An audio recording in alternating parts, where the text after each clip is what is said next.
if I was to go out today and for any issue of any controversy, I could in literally 5 minutes find some piece of history related to that full. I mean, even down to the full Wikipedia entry, and it would have a pretty honestly generally okay description of the controversies, what's going on, and people today do check that stuff and do look at that stuff. Now they don't have it with the same depth and the same breadth that an expert would of a certain time, which we did used to have in the United States. We used to have actual intellectuals and actually have them on broadcast. I mean, at a certain point in American history, I mean, like John Dewey was a famous person. I mean, can you imagine a philosopher actually being? I mean, Richard Rorty, at the height of Rortiness, was at least known.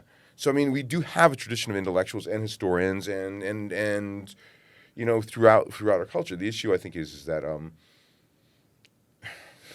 there has been a certain level of sloppiness that has slipped into our general discourses in general. I thought your point was more about the general population, not that we don't have brilliant people here, because of course that's true. But even the general population, I can pull up Wikipedia tomorrow.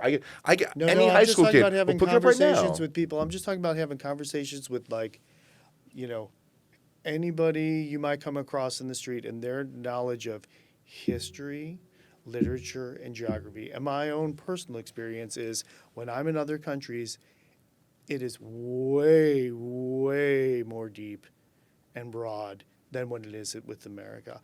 I used to give like quizzes and questionnaires like for like school projects to like my cousins and neighbors and stuff like that.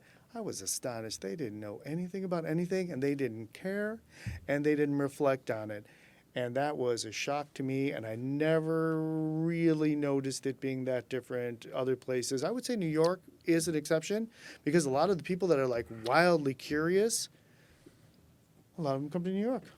A lot of people come to New York because they want to be around other people that aren't like the people that they're growing up with. But with my experiences living abroad and being abroad, just general stuff, where other countries are, what happened 300 years ago,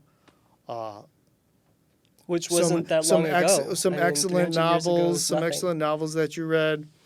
I mean, that's just been my experience. And obviously, other people travel to other places and have different experiences. But personally, with me, I've always been astonished how much people that I was running into on a daily basis before I moved to New York.